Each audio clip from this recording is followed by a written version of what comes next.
राहुल गांधी यांच्या पुण्यातील कार्यक्रमाला अखेर पोलिसांची परवानगी। शनिवारी संध्याकाळी मैदानात विद्यार्थिनींशी संवाद। नोंदणीसाठी काँग्रेसकडून QR कोड जारी।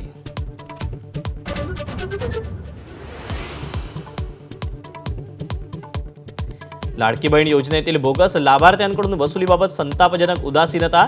यंत्रणाच ठप्प। लाभार्थ्यांची संख्या 2.48 वरून 1.65 कोटींवर।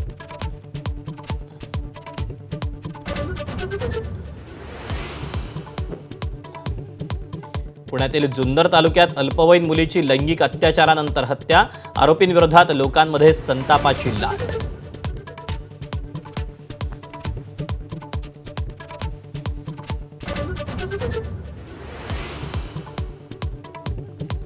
मुंबईच्या महापौर रितू तावडेंच्या सोशल मीडिया प्रसिद्धीसाठी 25 लाखांची उधळपट्टी। स्थायी समितीत प्रस्ताव। मुंबईकरांचा पैसा वर आला का? विरोधकांचा सवाल।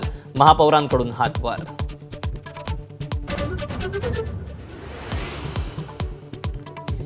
शिंदेंचा बालेकिल्ला ठाण्यामध्ये गणेश नाईकांचा वादळी जनता दरबार। येऊर TDR घोटाळ्यावरून थेट नगरविकास खात्यावर हल्लाबोल। अॅमेझॉन डेटा सेंटरचा मुद्दाही थेट मुख्यमंत्र्यांकडे नेणार। नाईकांचा मनपातील सत्ताधाऱ्यांनाही शह।